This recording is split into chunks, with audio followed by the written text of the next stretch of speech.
नमस्कार, जय हिंद. सर्व विद्यार्थी मित्रांचं स्वागत आहे आपल्या स्टिकर मराठी सरळ सेवा भरती या YouTube चॅनलवर. मी नीता घुले पानसरे तुमचं पुन्हा एकदा मनपूर्वक स्वागत करते. आपण घेत आहोत BMC साठीचे सामान्य विज्ञानाचे लेक्चर, ज्यामध्ये तुम्हाला TCS पॅटर्न नुसार सगळे क्वेश्चन आहेत. ठीक आहे. आपण काय घेत आहोत, स्पेशल 60 दिवस विजेता सिरीज सामान्य विज्ञान. आजचं आपलं 12 नंबरचं लेक्चर असणार आहे, ज्यामध्ये तुम्हाला सगळे TCS पॅटर्नचे क्वेश्चन आन्सर मिळणार आहे. म्हणून व्हिडिओला शेवटपर्यंत बघायचं आहे. आपल्या व्हिडिओच्या लिंकला जास्तीत जास्त BMCच्या पदासाठी अभ्यास करणारे सगळ्यांसाठी काय करायचं आहे, हा व्हिडिओ शेअर करून घ्यायचा आहे आणि तुम्ही स्वतः सुद्धा खूप अभ्यास करायचा आहे. 1846 जागा आहे, आपल्याला एकच जागा हवी असते, बरोबर. सगळे क्वेश्चन तुम्हाला TCS पॅटर्न नुसार येतात. मागच्या वर्षीही जे क्वेश्चन आलेले होते, म्हणजे लास्ट टाइम एक्झामला जे क्वेश्चन आले होते ते सुद्धा आपण इथे घेतलेले आहेत आणि त्याच पद्धतीने आपण इथे अभ्यास करत आहोत. ठीक आहे. तर प्रत्येकाने शेअर केलंय का लेक्चरला? चला पटकन लेक्चर शेअर करून घ्या आणि जे बघत आहेत त्यांनी फक्त बघायचं नाही लेक्चर, तर लाईक सुद्धा करायचं आहे. तुमच्या लाईकने आम्हाला समजतं की तुम्हाला लेक्चर समजत आहे, नाही समजत आहे. ठीक आहे, की तुम्ही बघत आहात का नाही बघत आहेत. ठीक आहे. तर जाऊया आपल्या पहिल्या प्रश्नावरती. पहिला प्रश्न बघा काय दिलेला आहे. पहिलाच प्रश्न आता इथे pH वरती दिलाय तुम्हाला. ठीक आहे. आता बघा काय सांगितलं, द्रावणाचा जो pH आहे, द्रावणाचा काय आहे pH, तर pH काय सांगितलं, 2 पासून 4 पर्यंत वाढवावा. तसे तसे काय होतं, आम्लधर्म त्याचा वाढतो. एक मिनिट द्या मला, तुमचे क्वेश्चन बघते मी.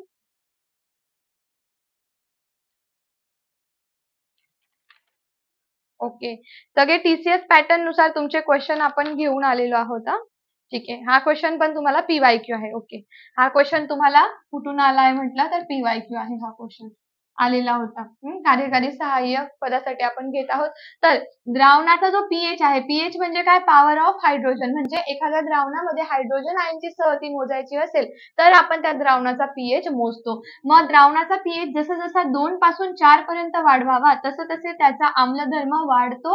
नंतर आहे तुम्हाला चुकीचे विधान ओळखायचे. विधान जे चूक आहे, बरोबर नाही ओळखायचे, जे चुकीचे विधान आहे ते ओळखायचे. द्रावणाचा pH जसं जसा 8 पासून 12 पर्यंत वाढवावा तसे तसे त्याचा आम्लारी धर्म वाढतो. काय येणारे सांगा, इथे पर्याय येणारे. चुकीचा पर्याय म्हणजे काय येणारे, पहिला. आता पहिला पर्याय चुकीचा आपण का म्हटलं, की हायड्रोजन आयनचे प्रमाण कमी होणार. जसं तुम्ही जर pH 2 पासून 4 पर्यंत वाढवत गेलात तर नंतर बघा pH जो आहे आम्लाचा, तर आम्लाचा pH किती असतो, 0. बघा, ही जर pH मापन श्रेणी आहे तर 0.0 पासून 14 पर्यंत pH मापन श्रेणी पूर्ण असते. त्यामध्ये 7 हा उदासीन असतो, म्हणजे तुम्ही त्याला न्यूट्रल म्हणतात, बरोबर. मग इथे 1 पासून म्हणजे 0.6 पर्यंत 6.9 पर्यंत 6.9 म्हणायचं. 0 पासून 6.9 पर्यंत काय असतं, ऍसिड म्हणजे असतं आम्ल.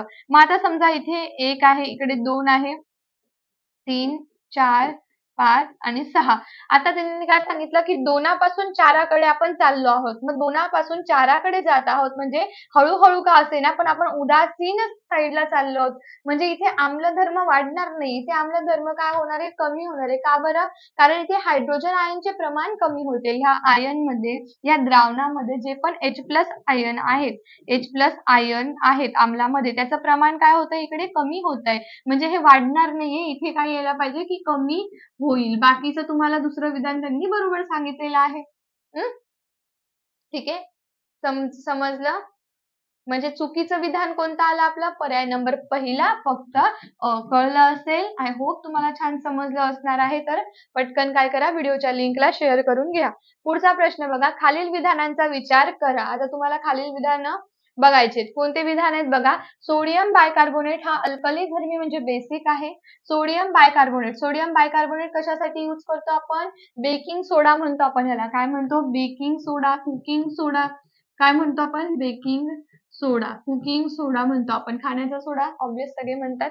मग सोडियम बायकार्बोनेट हा अल्कधर्मी म्हणजे बेसिक आहे. सोडियम बायकार्बोनेटचा उपयोग पदार्थ म्हणजे पकोडे दिले, हे हलके आणि सच्छिद्र बनवण्यासाठी होतं. फक्त पकोड्यांमध्येच नाही तर ढोकळ्यामध्ये, केकमध्ये सुद्धा आपण याचा यूज करतो. का, कारण ते स्पंजी व्हावे म्हणून. ठीक आहे. आता तुम्हाला काय सांगायला लावलंय, की दोन्ही विधाने बरोबर, पहिली विधान दुसऱ्या विधानाचे योग्य स्पष्टीकरण आहे का, दोन्ही विधान चुकीचे आहे का, तर नाही, दोन्ही बरोबरच येणार आहे. दोन्ही विधाने बरोबर, परंतु पहिले विधान दुसऱ्या विधानाचे योग्य स्पष्टीकरण नाही आणि पहिले विधान बरोबर दुसरे चूक हेही येत नाही. सोडियम बायकार्बोनेटचा उपयोग सोडियम बायकार्बोनेट काय आहे? बेसिक आहे, म्हणजे अल्कधर्मी आहे. अल्कधर्मीचा पीएच किती असतो? 7.1 पासून 14 पर्यंत, म्हणजे बेसिक असतो तो. ठीक आहे, तर आपला काय येणार आहे? पर्याय नंबर तिसरा योग्य. दोन्ही विधाने बरोबर आहे, परंतु पहिले विधान दुसऱ्या विधानाचे योग्य स्पष्टीकरण देत नाही. बघा, सोडियम बायकार्बोनेटचा उपयोग आपण कुठल्याही पदार्थात करतो. का बरं? तर तिथे CO2 ची निर्मिती करून त्या पदार्थातून बाहेर तो जाण्याचा प्रयत्न करतो. मग त्या पदार्थाला अशी जाळी टाईप तयार होते बघा. ठीक आहे, त्या पदार्थास काय होते? जाळी टाईप तयार होते. बरोबर, समजलंय सर्वांना? तर काय येणार आहे? पर्याय नंबर तिसरा योग्य. बघा, इथे 3 योग्य आला. ओके, देन पुढचा प्रश्न बघा. आता आपल्याला इथे जोड्या लावायच्या. आता हा प्रश्न कशातून आला तुम्हाला? आम्ल आम्लारीतूनच आलेला आहे. आम्ल व आम्लारी, आता ह्याच्यातून आलेला प्रश्न. बघा, टोमॅटो मध्ये कोणता आम्ल असणार आहे? मुंगींच्या दंशामध्ये कोणतं असणार आहे? गवतात कोणतं असणार आहे? आंब्यात कोणतं असणार आहे? इथे तुम्हाला पुढे आम्ल दिलेले आहे. तुम्हाला इथे फक्त काय करायचं आहे? जोड्या लावायच्या. आता टोमॅटो मध्ये काय आहे? अझलिक आम्ल, म्हणजे याची जोडी काय येईल? चौथी येईल. बरोबर दिसतंय? मुंगींचा चावा, आता मुंगींच्या चाव्यामध्ये कुठलं? मुंगींच्या दंशामध्ये, आता लाल मुंगींच्या दंशामध्ये फार्मिक असतं. कारण तुम्हाला इथे काय विचारलंय? फक्त मुंगींच्या दंशांमध्ये विचारलेलं आहे, तर मेथिओनिक आम्ल, म्हणजे काय येणार? पर्याय नंबर तिसरा योग्य. गवतामध्ये काय असतं? बेन्झॉइक ऍसिड असतं. ठीक आहे, आणि आंब्यामध्ये इथे द्राक्षामध्ये येईल. ठीक आहे, द्राक्षामध्ये काय असतं? टार्टेरिक आम्ल असतं. ठीक आहे, काय असतं? टार्टेरिक आम्ल. मग आता पहिल्याचं तिसरं कुठे दिसतंय तुम्हाला? पहिल्याची चौथी जोडी कुठे दिसते तुम्हाला? पर्याय नंबर पहिल्यात आणि दुसऱ्यात दिसते. ठीक आहे, आणि नंतर दुसऱ्याची कितवी आहे? दुसऱ्याची तिसरी, मिथाइल आम्ल, म्हणजे काय येणार आहे? तुमचा पर्याय नंबर सी तुमचा येणार आहे योग्य. ठीक आहे, दिसतंय? हे बघा, तुम्हाला आता हेच आम्ल नाही तर तुम्हाला दह्यामध्ये कोणतं असतं? लिंबूमध्ये कोणतं असतं? फळांमध्ये कोणतं असतं? हे सर्व आम्ल विचारलं जाईल. व्हिनेगार मध्ये कुठलं ऍसिड असतं? ऍसिड बेसवरती भरपूर प्रश्न विचारले जातात. सो फक्त एवढे उदाहरणार्थ दिलेले होते, तर तुम्ही बाकीच्याचा पण व्यवस्थित अभ्यास करा. ओके, पुढचा प्रश्न बघा. खालीलपैकी लोहाची धातुके ओळखा. धातुक्यांचा अर्थ काय होतो मला सांगा बरं पहिले. धातुके म्हणजे काय? आपण रासायनिक अभिक्रिया शिकतो, बरोबर, रसायनशास्त्र शिकतो, त्यामध्ये बघतो धातुके म्हणजे काय असतं. तर एक प्रकारचा तुम्ही खडक पण म्हणू शकतात त्याला. धातुके काय आहे? बघा, धातू, आता त्याच्यापासून धातू मिळवण्या येईल असा खडक. ठीक आहे, धातुके म्हणजे काय? एक किंवा दोन धातू किंवा धातू सारखे दुसरे असणारे ऑब्जेक्ट. ठीक आहे, धातू मिळवता येईल असा खडक म्हणजे धातुके. जो कशासोबत सापडतो? धातू आणि अशुद्धी. ठीक आहे, धातू असतात प्लस त्याच्यामध्ये अशुद्धी असते, ते दोघं मिळून काय बनतात? धातुके बनतात.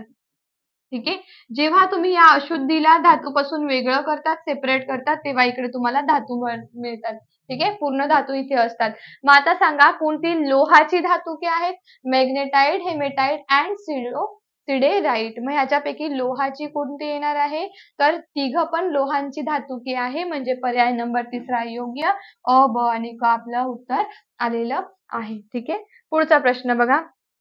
खालील कुठला पॉलिमर विविध रंगांची लेप, बघा, रंगारी लेप तयार करण्यासाठी वापरतात. आता जे लेप तयार केले जातात बघा, रंगारी आणि लेप तयार केले जातात, त्याच्यामध्ये कुठले पॉलिमर वापरले जाते? आता तुम्हाला जे हे क्वेश्चन आन्सर मी घेत आहे हे ऑलरेडी तुम्हाला येऊन गेलेले आहेत. ठीक आहे, मग हे जे येऊन गेलेले आहेत आणि आपल्याला ज्याच्याबद्दल माहित नसेल तर माहिती करून घेण्यासाठी सगळ्याच गोष्टी आपण इथे कव्हर करू शकत नाही सिलेबसला. याच्यासाठी तुम्हाला रेकॉर्डेड बॅच दिली गेलेली आहे. ती बॅच तुम्ही सगळ्यांनी घ्या, आणि अधिक माहितीसाठी BMC ची सुद्धा तुम्हाला बॅच दिली गेलेली आहे ना रेकॉर्डिंग मध्ये, किंवा त्यावरती काय ऑफर आहे का, ती बॅच आहे का, हे जाणून घेण्यासाठी ऑफिस नंबर आहे, ऑफिस नंबर वरती तुम्ही कॉन्टॅक्ट करा. ऑफिस नंबर तुम्हाला दिलेला आहे. ठीक आहे, त्यावरती कॉन्टॅक्ट करून घ्या आणि बॅच बघा, कारण प्रत्येक गोष्ट, आता पॉलिमर काय आहे किंवा कुठले पॉलिमर यूज होतात हे तुम्हाला बॅच मध्ये बघायला मिळेल. ठीक आहे, तर ह्यामध्ये कोणता पॉलिमर यूज करतात? लिप्टॉन. ठीक आहे, पर्याय नंबर ए आपला योग्य. ओके, देन नेक्स्ट आहे, बघा, खालील काही स्नानाचे साबण पारदर्शक बनवले जातात. स्नानाचे, ठीक आहे. अंघोळीचे जे साबण आहे ते पारदर्शक बनवले जातात. पारदर्शक म्हणजे एकदम ट्रान्सपरंट बनवले जातात. त्यासाठी खालील कुठली पद्धत वापरली जाते? जसं पिअर साबण घेतला, आहे ना? तर तो कसा आहे? एकदम ट्रान्सपरंट आहे. एकदम कसा आहे? हं, पारदर्शी आहे. बघा, साबण पाण्यात विरघळून त्याचे बाष्पीभवन करतात. नंतर साबण इथेनॉलमध्ये पाण्यात तुम्ही विरघळवून त्याचं बाष्पीभवन केल्यानंतर तो बनणारच नाही. ठीक आहे. साबणाला तुम्हाला आता जर पारदर्शी बनवायचा आहे, तर तुम्ही त्याला पाण्यामध्ये टाकणार, तर तो पुन्हा साबणच्या रूपात बनणार का? नाही. तर मग पाण्याचं ऑप्शन गेलं. नंतर साबण इथेनॉलमध्ये विरघळून त्याचे बाष्पीभवन केलं जातं, तर ते होऊ शकतं. साबण इथरमध्ये विरघळला तरी पण ते होणार नाही. साबण इथरमध्ये विरघळून त्याला थंड केलं तरी सुद्धा ते होणार नाही. थंड करायची प्रोसेस नाहीच आहे. बाष्पीभवन करावं लागतं. म्हणजे ऑब्व्हियसली पर्याय नंबर आपला येणार आहे इथेनॉलमध्ये. ठीक आहे. पर्याय नंबर आपला येणार आहे दुसरा योग्य. साबणाला जर तुम्ही इथेनॉलमध्ये टाकलं ना, इथेनॉल अशा प्रकारचं तुमचं एक काय म्हणतात त्याला द्रव्य आहे. त्या इथेनॉलमध्ये जर तुम्ही टाकलं एक केमिकल रिएक्टंट आहे तो, की त्यामध्ये जर विरघळला साबण त्याचे बाष्पीभवन केले तर तो ट्रान्सफर फॉर्म मध्ये तुम्हाला दिसेल. म्हणजे पर्याय नंबर दुसरा आपला आला योग्य. ठीक आहे. समजतंय सर्वांना? व्यवस्थित क्वेश्चन आन्सर समजत आहेत? आवडत आहे लेक्चर? तर पटकन लाईक करून घ्या. नुसतं सेशनला बघायचं नाहीये, तर सेशनला लाईकही करत जा आणि लिंकला जास्तीत जास्त शेअर सुद्धा करत जा. ठीक आहे. जाऊया आपल्या पुढच्या प्रश्नावर. बघा, पुढचा प्रश्न काय दिलेला आहे? खालील विधाने लक्षात घ्या. अचूक नसलेले विधान ओळखा. अचूक नसलेले म्हणजे काय? बरोबर नसलेले म्हणजे चूक विधान तुम्हाला ओळखायचं आहे. दोन सारख्याच रेणूंमधील आकर्षित बलाला संलग्न बल म्हणजे काय? कोहेसिव्ह फोर्स म्हणतात. आता दोन सारख्याच रेणूंमधील, हा एक रेणू आहे माझ्याकडे, हा एक रेणू आहे. या दोन रेणूंमध्ये जे फोर्स, जे काही आकर्षण बल आहे, ठीक आहे, तर त्याला आपण काय बोलतो? आकर्षित बलाला संलग्न बल म्हटलं जातं का? ठीक आहे. त्याच्यानंतर दोन विभिन्न रेणूमधील, आता हे काय होते? सेम टू सेम होते, एकाच साईडचे एकाच आकारचे होते. आता मी एक असा रेणू घेतला आणि एक असा रेणू घेतला, हे दोघं काय झाले? विभिन्न झाले. दोन विभिन्न रेणूंमधील प्रकर्षित बलास, ठीक आहे. आता आकर्षित नाही तर प्रकर्षित बल म्हटलेलं आहे. मग प्रकर्षित बलाला असंलग्न बल म्हणजे ऍडेसिव्ह फोर्स म्हणतात का? तर काय येणार आहे आन्सर? तर त्याला सुद्धा कोहेसिव्ह फोर्सच म्हटलं जातं. इथे प्रकर्षित नाही, आकर्षितच आहे. आकर्षितच येणार इथे. ठीक आहे.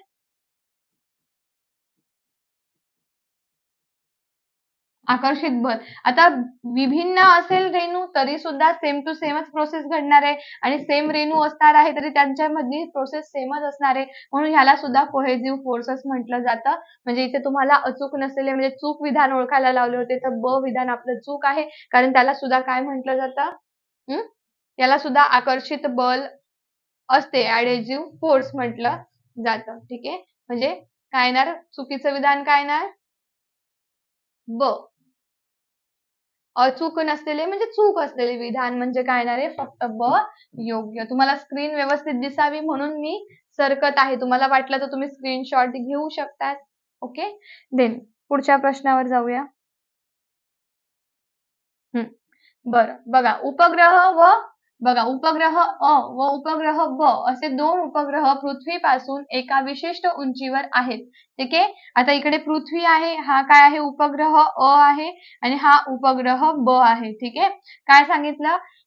आता बघा, एका विशिष्ट उंचीवर आहेत. उपग्रह अ चे वस्तुमान उपग्रह ब पेक्षा जास्त असल्यास खालील कुठले वाक्य बरोबर ठरेल? आता ह्याचं जे वस्तुमान आहे, वस्तुमानाचा अर्थ काय होतो? वस्तुमान म्हणजे एखाद्या पार्टिकलमध्ये, एखाद्या ऑब्जेक्टमध्ये किंवा एखाद्या पदार्थामध्ये असलेल्या द्रव्याच्या संचयाला किंवा तो पदार्थ ज्या छोट्या छोट्या अणूंनी बनलेल्या आहेत त्या अणूंना काय म्हटलं जातं? त्याचं वस्तुमान म्हटलं जातं कुठल्याही विशिष्ट पदार्थाचं. ठीक आहे. मग आता अ चं वस्तुमान जास्त आहे ब पेक्षा. मग उपग्रह अ हा उपग्रह ब पेक्षा कमी वेळेत प्रदक्षिणा घालेल का? उपग्रह ब हा उपग्रह अ पेक्षा कमी वेळेत प्रदक्षिणा घालेल, की दोघेही सारख्याच वेळेत प्रदक्षिणा घालतील, की यापैकी नाही? काय आन्सर येईल येतं याचं? चला, काय आन्सर येणार आहे? फक्त अ किंवा ब. काय आन्सर येईल? तुम्ही मला आन्सर याचं द्यायचं आहे की काय याचं आन्सर येऊ शकतं. बघा तुमचं जे वस्तुमान आहे ना, हे वस्तुमान कधीच बदलत नाही. वजन तुमचं बदलत असतं, वस्तुमान कधीच बदलत नाही. आता याचं वस्तुमान जास्त आहे, कोणापेक्षा अचं वस्तुमान जास्त आहे, कोणापेक्षा जास्त आहे ब पेक्षा. ब कसा आहे, छोटा आहे, त्याचं वस्तुमान कसं आहे, कमी आहे. मग उपग्रह अ हा उपग्रह ब पेक्षा कमी वेळेत प्रदक्षिणा घालणार नाही, कारण त्याच्याकडे त्याचं वस्तुमान जास्त आहे. ठीक आहे, तो काय आहे, मोठा आहे वस्तुमानाने, आणि वस्तुमान तर चेंज होणार नाही. नंतर उपग्रह ब हा उपग्रह अ पेक्षा कमी वेळेत प्रदक्षिणा घालेल, दोघेही सारख्याच वेळेत प्रदक्षिणा घालतील, यापैकी आन्सर येणार नाही. तर याचा आन्सर तुम्ही पण एकदा चेक करून सांगायचा आहे. तर उपग्रह ब जो आहे हा उपग्रह अ पेक्षा काय करणार आहे, कमी वेळेत प्रदक्षिणा घालेल. का बरं, कारण त्याचं जे वस्तुमान आहे बघा, एक मोठा पदार्थ आहे, एक लहान आहे. तर जो छोटा आहे तर त्याला फिरायला काय होणार आहे, जास्त वेळ लागणार नाही. पण जो मोठा आहे वस्तुमानाने, वजनाने मी म्हणत नाहीये, कारण इथे वस्तुमान दिलेलं आहे. वजन हे ग्रॅव्हिटेशन फोर्सवर डिपेंड करतं. तर तो जो छोटा कण असेल किंवा छोटा पार्टिकल असेल तो पटकन फिरू शकतो. ठीक आहे, म्हणून जो छोटा आहे ब चं वस्तुमान कमी आहे, तो अ पेक्षा लवकर प्रदक्षिणा घालू शकतो. म्हणजे पर्याय नंबर दुसरा काय येईल, योग्य येईल. ओके, आता बघा, खालील विधानांपैकी बरोबर नसलेले विधान ओळखा. बरोबर नाहीये तर चुकीचं विधान ओळखायला सांगितलंय. बरोबर नसलेले म्हणजे चूक विधान ओळखायचे. जर पृथ्वीचे स्वतःभोवती फिरणे थांबले, ठीक आहे. आता बघा, जर पृथ्वीचे स्वतःभोवती फिरणे थांबले तर वस्तूंच्या वजनात घट होईल का? आता पृथ्वी फिरत असते ना, पृथ्वी काय करतीये, फिरती आहे रेग्युलर, कंटिन्यू, म्हणून आपण त्याला काय म्हणतो, पृथ्वीचं परिवलन म्हणतो. काय म्हणतो, परिवलन. मग जेव्हा ही पृथ्वी स्वतःभोवती फिरते तेव्हा आपण पृथ्वीवर आहोत, आपण बाहेरच्या साईडला फेकले जातो. काय होतो, बाहेरच्या साईडला फेकले जातो, बरोबर. गुरुत्वाकर्षण फोर्स कुठे, पृथ्वीवर आहे, पृथ्वीच्या केंद्रकावरती आहे. जर पृथ्वीने तिचं फिरणं जर थांबवलं तर आपलं जे फेकलं जाण्याचं प्रमाण आहे ते सुद्धा थांबणार आहे, कारण पृथ्वीने फिरवणं थांबवल्यानंतर जे गोष्टी जिथं आहे ते तिथंच राहणार, ते फेकलं जाणार का नाही, ते त्याच जागेवर येणार, आणि त्याच जागेवर आल्यानंतर इथे काय आहे, आपला ग्रॅव्हिटेशनल फोर्स आहे. मग ज्या ठिकाणी ग्रॅव्हिटेशन फोर्स जास्त आहे आणि हालचालही त्या वस्तूंची होत नाही, तर वजनात घट नाही होणार, वजन वाढणार आहे. वजन काय होणार, वाढेल. म्हणजे पर्याय हा काय आहे, चूक आहे. ठीक आहे, आता बरोबर नसलेले म्हणजे चुकीचं विधानामध्ये हे एक येतं. नंतर एखाद्या वस्तूचे वस्तुमान जेवढे पृथ्वीवर असते, वस्तुमानाचाच विचार केलाय, त्यापेक्षा 6 पट कमी वस्तुमान चंद्रावर असते. वस्तुमान नाही तर इथे यायला पाहिजे होतं वजन.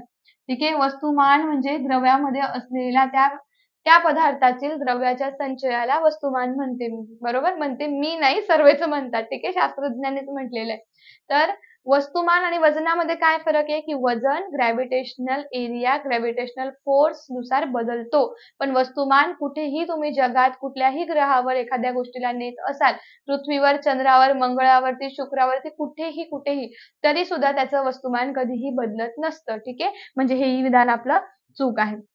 मग लिफ्ट वर जाताना वजन जास्त जाणवेल, हे विधान आपलं बरोबर आहे. मग आपल्याला लिफ्ट जेव्हा वरच्या साईडला जाणार आहे, वरच्या साईडला लिफ्टनी तुम्ही जाणार, मग लिफ्ट कुठे जाती आहे, ग्रॅव्हिटेशनलच्या उलट्या साईडला जाते. ग्रॅव्हिटेशन फोर्स काय करतो, आपल्याला नेहमी खालच्या साईडला काय करत असतो, खेचत असतो, पण लिफ्ट काय करते, आपल्याला वरच्या साईडला नेते आहे. म्हणजे काय होणार आहे, तर ग्रॅव्हिटी काय करणार आहे, जास्त जोराने काय करणार आहे, त्या वस्तूला आपल्या साईडला खेचल्यामुळे वजन जास्त जाणवायला लागतं, कारण तिथे ग्रॅव्हिटेशनल फोर्स जास्त अप्लाय झालेला असतो म्हणून. मग हे विधान बरोबर, चूक विधान कोणतं येणार, अ व ब. मग फक्त अ व ब पर्याय नंबर पहिला योग्य. समजत आहे सर्वांना व्यवस्थित? समजला असेल क्वेश्चन तर पटकन लिंकला शेअर करा, सेशनला सगळ्यांनी फास्ट लाईक करून घ्यायचं आहे. ओके, देन आहे पुढचा प्रश्न. चला, पुढचा आणि शेवटचा प्रश्न बघा. खालील द्रव्य लक्षात घ्या. ध्वनीचा वेगानुसार चढता क्रम लावा आणि चढता क्रम कुठला. ठीक आहे, ध्वनीचा वेग. ध्वनीचा वेग विचारलेला आहे. आता ध्वनीचा वेग द्रव्यामध्ये, ध्वनीचा वेग सगळ्यात जास्त कुठे असतो, घन अवस्थेमध्ये, घन रूपामध्ये, स्थायूमध्ये, पोलादामध्ये. ठीक आहे, सगळ्यात जास्त ध्वनीचा वेग असतो. आता तुम्हाला विचारलंय द्रव्यातील सांगा, मग सगळ्यात जास्त घन द्रव्य ज्याच्यामध्ये घनता जास्त आहे, वस्तूची जेवढी घनता जास्त असते त्यातून तेवढ्याच ध्वनी वेग जास्त असतो. ठीक आहे, जितकी घन वस्तू असते तेवढाच वेग जास्त असतो. आता बघा पेट्रोल, पेट्रोल घन आहे का? एकदम पातळ आहे. म्हणजे त्याच्यामध्ये थोडं पण थिकनेस नाहीये. खूप घनता आहे का त्याला? नाही. सगळ्यात पहिले कच येईल मग. पहिले क येईल. नंतर नदीचे पाणी. समुद्राच्या पाण्यापेक्षा पण पातळ असते ते. म्हणजे घनता कमी. म्हणजे 2 नंबरला नदीचे पाणी. नंतर समुद्राचे पाणी येईल 3 नंबरला. ठीक आहे. आणि मध. मधाला घनता असते. आपण जरी त्याला घन म्हणत असो, ठीक आहे. आपण त्याला द्रवरूप म्हणतो, ते द्रव आहे, द्रव्य आहे. पण जेव्हा तुम्ही त्याला असं रूम टेम्परेचरमध्ये ठेवतात, तेव्हा ते एकदम असं द्रवाळ झालेलं असतं. म्हणजे त्याला काय असतं? त्याला घनता असते. किंवा तुम्ही फ्रीजमध्ये जर तूप ठेवलं, मध ठेवलं, तूप ठेवलं. तूप कसं होतं? तसंच मधाचं पण कसं असतं? मधाला घनता असते. ठीक आहे. कसं असते त्याला? घनता जास्त असते. कोणापेक्षा? पेट्रोलपेक्षा. पेट्रोल आणि मधामध्ये फरक आहे ना. मधाची बाटली तुम्ही बघा बरं, तुम्हाला घन रूपामध्ये जास्त दिसेल. द्रव्य आहे पण त्याला घनता जास्त आहे. ठीक आहे. आणि जेवढा घनता जास्त तेवढा ध्वनीचा वेग जास्त. म्हणून सगळ्यात लास्ट काय येणार आहे? मध येणार आहे. तर बघा क, अ, ब, ड. इथे ऑप्शन चुकीचे दिलेले आहेत तुम्हाला. ठीक आहे. इथे ऑप्शन चुकीचे दिले. सी ऑप्शन काय घ्यायचा? क, बघा अ, नंतर ब आणि ड. ओके. समजलं? हे तुमचं इथे आन्सर येणार आहे. आजसाठी इतकंच. सेशन आवडलं असेल, क्वेश्चन आन्सर आवडले असतील तर सेशनला लाईक करायचं आहे. सगळ्यांनी, जेवढे जणांनी बघितलंय प्रत्येकाने सेशन लाईक करून लिंकला शेअर करायचं आहे. तुम्ही चॅनलवर नवीन असाल तर टिक्कर मराठी सरळ सेवा भरती चॅनलला सबस्क्राईब करायचं आहे. असेच छान टीसीएस पॅटर्न नुसार क्वेश्चन आन्सर बघण्यासाठी तुम्ही चॅनलला सबस्क्राईब करणं गरजेचं आहे. कारण असे व्हिडिओ आल्यानंतर नोटिफिकेशन सगळ्यात पहिले तुमच्यापर्यंत पोहोचावी म्हणून. आपलं ऍप सुद्धा आहे. ऍपला डाउनलोड करून घ्यायचं आहे. पुन्हा भेटूया नवीन क्वेश्चन सोबत. तोपर्यंत bye bye. Take care. Wish you all the best. जय हिंद. Thank you.